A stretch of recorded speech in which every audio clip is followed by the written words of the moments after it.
Good afternoon. My name is Daniel Dierma. I'm the Provost of the University of Chicago. It's my pleasure to welcome you today to this wonderful sequence of events. Ted Petrie was there. Ted was among the 49 individuals to sign the now famous Chianti bottle straw wrapper, memorializing their achievement that you've just heard so much about. Today at 93, Ted is the last known living person to have witnessed that experiment, and he's here with us today in the audience.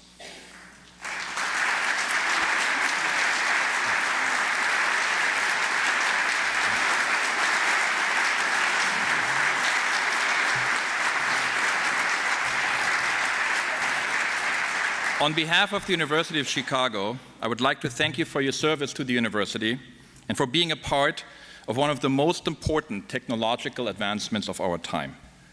As a small token of our appreciation, we would like to present you these photographs capturing your role here. One photo is 75 years apart from the other. And of course, you knew it, there had to be a bottle of Chianti, similar to the one you shared with Enrico Fermi 75 years ago.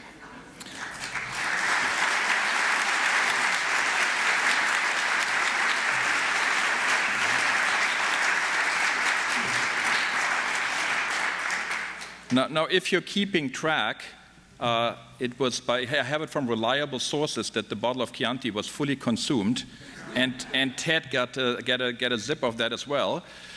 And if you're keeping score, he was 18 years at the time, so I'm a little worried about underage drinking on campus, and probably so would have been the provost at the time, but there was no provost at the time, so everything's fine.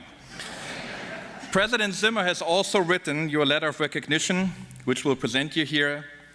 Dear Ted, thank you from all of us.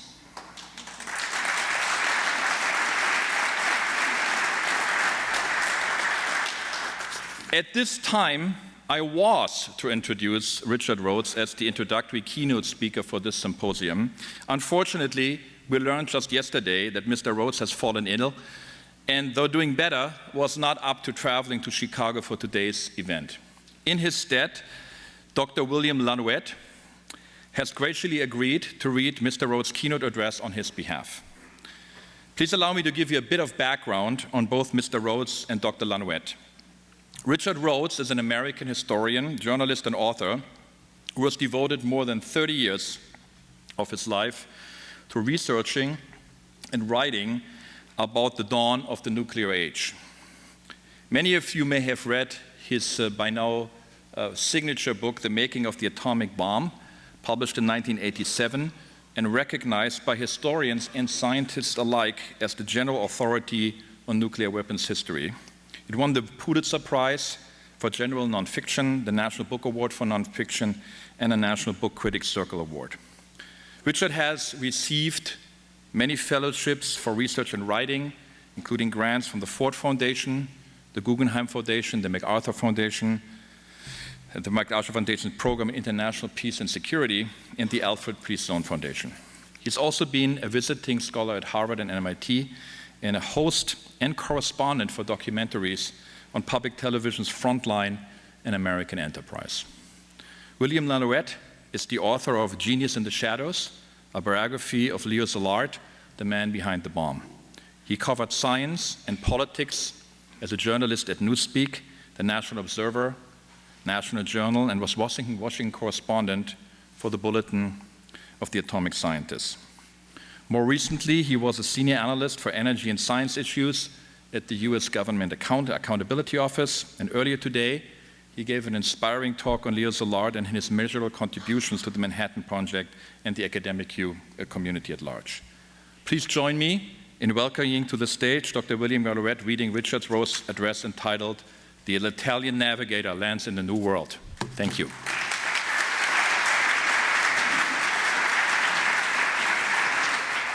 Thank you very much. Richard thanked me for reading his talk, and I want to thank Richard for putting such wonderful words in my mouth.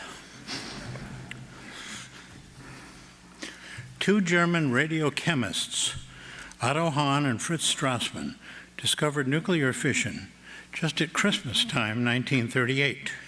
9 months before the beginning of the Second World War in Europe.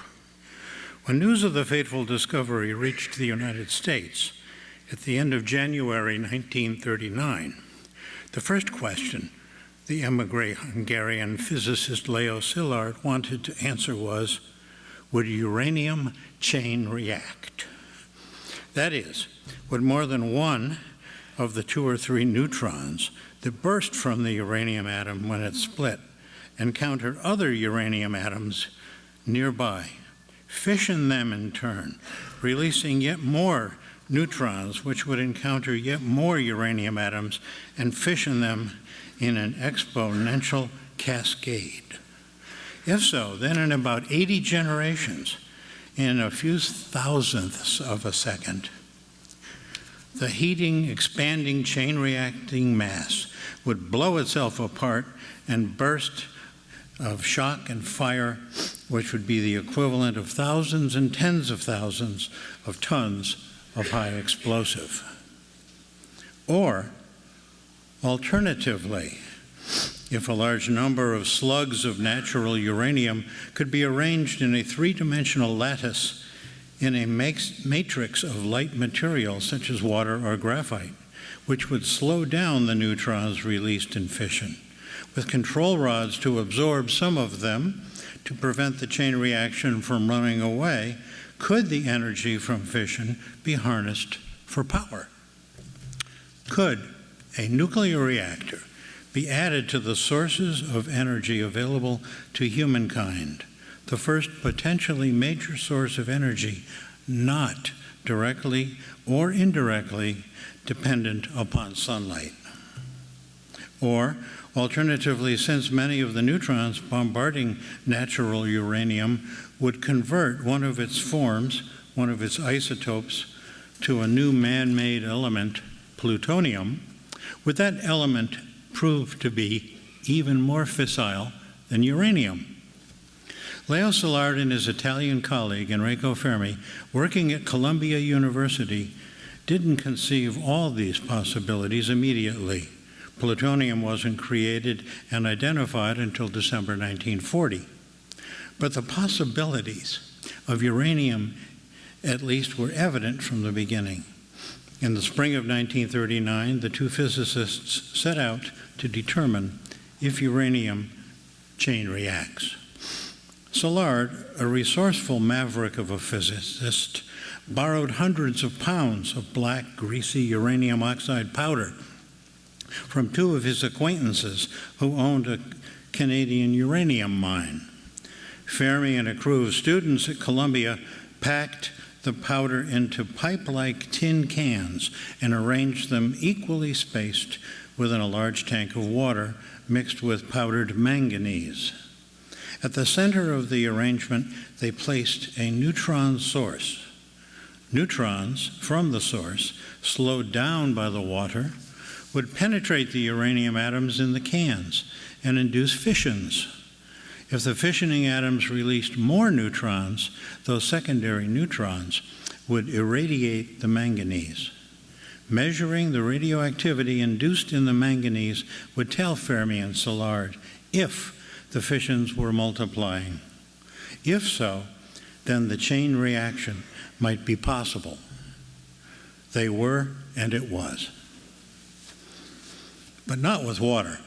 Ordinary water absorbs too many neutrons to allow a natural uranium chain reaction to become self-sustaining. Szilard immediately began investigating an alternative moderator, graphite, pure carbon. 1939 was the summer when Szilard, Edward Teller, and their Hungarian colleague Eugene Wigner sought out Albert Einstein to carry a message to President Franklin D. Roosevelt, the message that Germany might be working on an atomic bomb. So began the courting dance between nuclear physics and the U.S. government. It was not immediately propitious.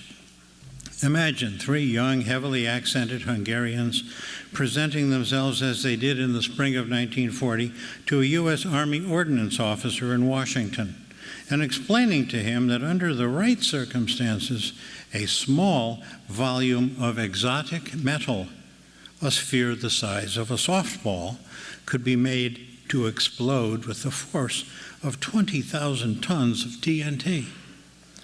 In Aberdeen, the skeptical officer told them, meaning at the Army's Aberdeen Proving Ground in Maryland, "In Aberdeen we have a goat tethered to a stick with a 10-foot rope, and we've promised a big prize to anybody who can kill that goat with a death ray." Nobody has claimed the prize yet. After further discussion, and grudgingly, the officer offered support to the extent of $6,000, the equivalent of $100,000 today, for further research on uranium. That first funding was enough to begin measuring physical constants and investigating reactor materials.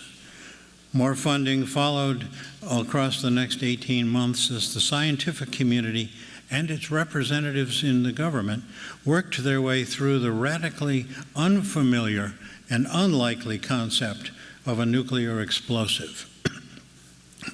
By autumn 1941, Fermi and his crew were preparing to assemble a series of subcritical reactors made from blocks of graphite and 8-inch soldered iron cans of uranium oxide powder that weighed 60 pounds each.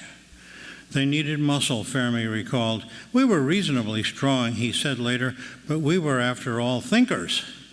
Dean Pegram looked around and said, "There seems to be a job a little bit beyond your feeble strength, but there is a football squad at Columbia that contains a dozen or so very husky boys who take jobs by the hour just to carry them through.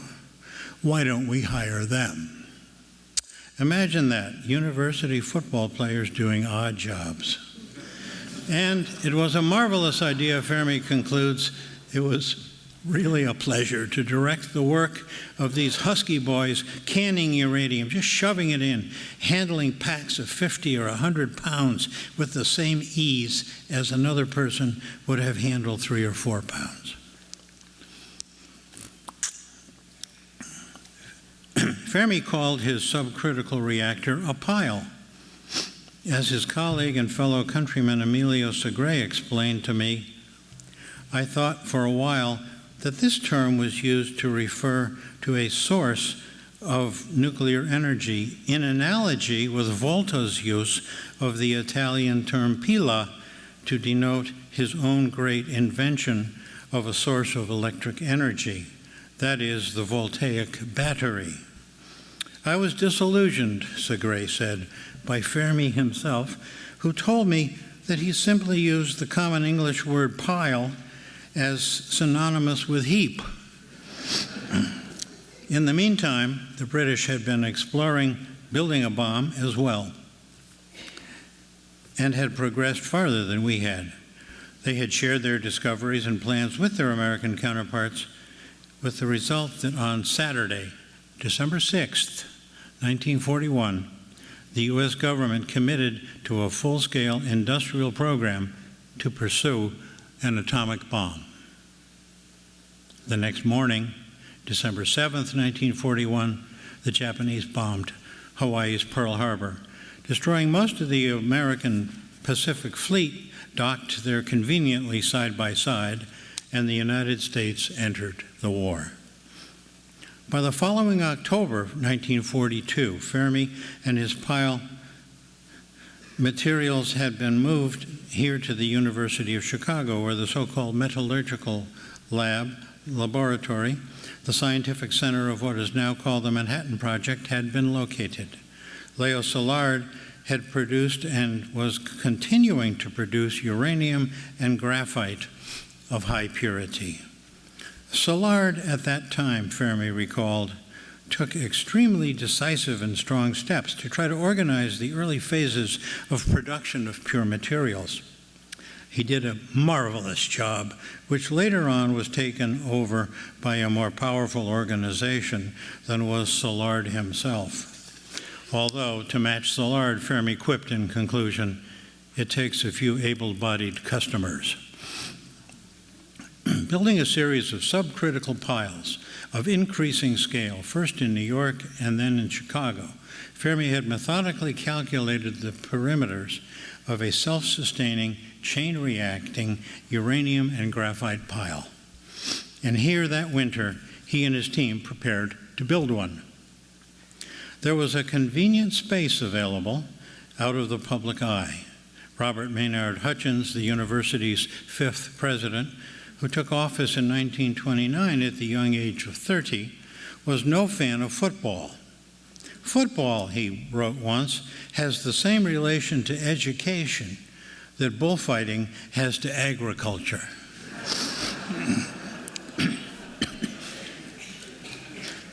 In 1939, the university dropped varsity football from its program. That left a football stadium largely abandoned. The Met Lab took over a warren of disused rooms under the west stands. Among those spaces was a doubles squash court, 60 feet long, 30 feet wide, 26 feet high, and sunk half below street level. That was where Fermi would construct his historic nuclear reactor, now designated Chicago Pile 1, CP1, with the help of half a dozen graduate students and 30-odd high school students waiting to be drafted. The pile would be the size of a 2-car garage, stacked of some 45,000 graphite bricks, each 4¼ by 4¼ inches square and 16½ inches long. They weighed 19 pounds each for a total of about 360 tons, which were lifted with a materials elevator, but then had to be muscled into place by hand. A quarter of them had to be drilled with 2 3¼ inch blind holes, each to accommodate comparably sized pseudospheres of uranium oxide, another 45 tons, or uranium metal slugs, another 6 tons. Some of the graphite blocks had to be slotted to make channels for 10 control rods, neutron-absorbing strips of cadmium nailed to the flat strips of wood. I'm sure you've seen a photograph of the pile layers, a layer of plain graphite, then 2 layers of graphite plugged with uranium, then another layer of graphite, 2 more graphite and uranium layers, and so on.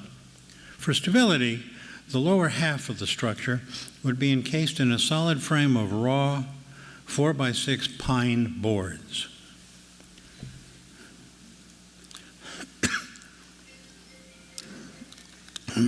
It would not be shielded. Despite its formidable size, the power output would only be half a watt, hardly enough to light a flashlight bulb. On the other hand, no one had taken a uranium assembly to critical mass before. What if it ran away and melted down? Arthur Compton, the Nobel laureate physicist who was head of the Met Lab, consulted with Fermi and concluded they had adequate controls to prevent such a disaster. He chose not to discuss the question with President Hutchins, however, as he explained later. As a representative officer of the University of Chicago, according to every rule of organizational protocol, I should have taken the matter to my superior. But this would have been unfair. President Hutchins was in no position to make an independent judgment of the hazards involved. Based on considerations of the university's welfare, the only answer he could have given would have been no. And this answer would have been wrong, so I assumed responsibility myself. Walter Zinn and his day crew began stacking blocks in the squash court on the morning of November 16th, 1942. Thereafter, the 2 crews, Zinn's and Herb Anderson's, each worked 12-hour shifts, 24 hours a day. As the pile rose from the floor in its wooden framing, Fermi checked its increasing reactivity. He had calculated a reciprocal so that the approach to criticality was a countdown to 0. As winter locked down, the unheated west stands turned bitterly cold. Graphite dust blackened walls, floors, hallways. lab coats, faces, hands. A black haze dispersed light in the floodlit air. While white teeth shone, every surface was slippery, hands and feet routine casualties of dropped blocks. Fermi had designed a 76-layer spherical pile, but purer graphite and the 6 tons of high-purity uranium metal slugs made it possible to reduce the volume of the pile, which became doorknob-shaped, a flattened, rotational ellipsoid 25 feet wide at the equator and 20 feet high from pole to pole. It cost about $1 million to produce and build, about $15 million today. Herb Anderson's crew assembled CP1's final configuration on the night of December 1st, 75 years ago today. I resisted great temptation, Anderson recalled, to pull the final cadmium strip and to be the first to make a pile chain react. Instead, he inserted all the control rods, locked them in place, and went home to bed. The morning of December 2nd, 1942, dawned clear and cold, terribly cold, Fermi's protege, Leona Woods, remembered. Below zero, Fermi and I crunched over to the stands in creaking blue-shadowed snow and repeated Herb's measurements. They discussed the day's schedule, then hiked to Woods' nearby apartment and had pancakes. It was the second day of gasoline rationing. Chicago commuters jammed streetcars and the L, leaving half their cars at home. Back we mushed through the cold, creaking snow, Woods continues. 57th Street was strangely empty. Inside the west stands, it was as cold as outside. We put on the usual gray, now black with graphite, laboratory coats and entered the doubles squash court containing the looming pile. The balcony was filled with control equipment and readout circuits glowing and winking and radiating some gratefully received heat. Fermi began the crucial experiment about mid-morning. First, he ordered all but the last cadmium rod removed and checked to see if the neutron intensity matched the previous night's measurement. It did. George Weil then moved the final control rod about halfway out, and Fermi checked the count against his calculations. Another 6 inches, another increase in the counter clicks before they leveled off. The slow, careful checking continued through the morning. A crowd began to gather on the balcony. Leo Szilard arrived, Eugene Wigner, 25 or 30 people in all, most of them the young physicists and students who had done the work. Fermi was calm. The pile rising before them, faced with raw pine timbers up to its equator, domed with bare graphite above, looked like an ominous black beehive in a bright box. Neutrons were the bees, dancing and hot. Another observer recalled a startling moment that must have stopped a few hearts. Suddenly, there was a loud crash. The safety rod, which was called ZIP, had been automatically released. ZIP's relay had been activated because the intensity exceeded its arbitrary setting. It was 11:30 a.m. Fermi said, "I'm hungry, let's go to lunch." The Italian navigator was a man of habits. He may have decided as well to give everyone time to calm down. At 2 that afternoon, they prepared to complete the experiment. Compton joined them. 42 people now occupy the squash court, most of them crowded onto the balcony.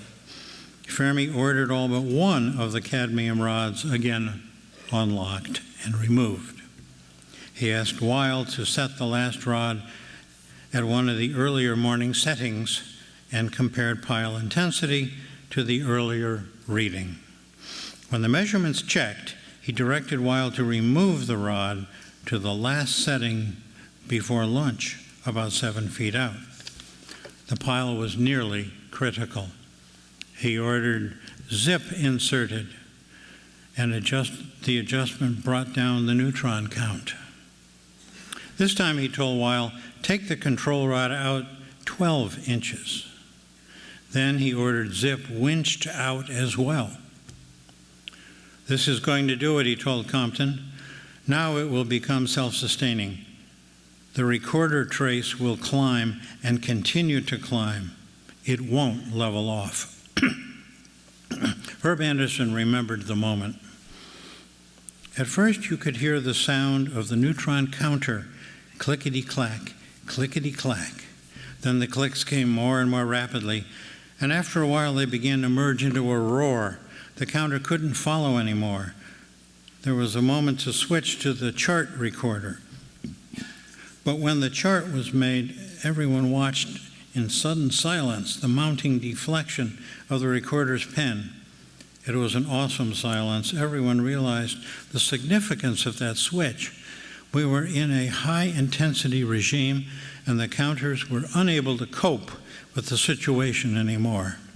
Again and again, the scale of the recorder had to be changed to accommodate the neutron intensity, which was increasing more and more rapidly. Suddenly, Fermi raised his hand. The pile has gone critical, he announced. No one present had any doubt about it. CP1 achieved criticality at 3:25 p.m. on December 2nd, 1942. It ran for about 4.5 minutes at half a watt before Fermi shut it down. Eugene Wigner recalled the awe he and the others felt that afternoon. Nothing very spectacular had happened, Wigner said. Nothing had moved, and the pile itself had given no sound. Nevertheless, when the rods were pushed back in and the clicking died down, we suddenly experienced a letdown feeling, for all of us understood the language of the counter. Even though we had anticipated the success of the experiment, its accomplishment had a deep impact on us. For some time, we had known that we were about to unlock a giant. Still, we could not escape an eerie feeling when we knew we had actually done it. We felt, as I presume everyone feels who has done something that he knows will have very far-reaching consequences, which he cannot foresee. It was Wigner who produced the famous fiasco of Chianti, with which they toasted the event from paper cups. Compton called Conant in Washington to announce the Italian Navigator has landed in the New World. Szilard shook hands with Fermi and told him he thought that day would go down as a black day in the history of mankind. But CP1 was the first iteration of a cornucopia. Out of its bounty came weapons of mass destruction, which paradoxically have contributed to the prevention of world-scale war. Out of its bounty came as well a new source of energy, carbon-free and inexhaustible. Today, 31 countries operate 451 nuclear power reactors for electricity generation without contributing to global warming. And 15 countries, 60 new nuclear plants are under construction. Nuclear generates 11% of the world's electricity. You started something here at the University of Chicago on a cold December day 75 years ago. And with uranium now extractable economically from seawater, there's no end to it in sight. Thank you.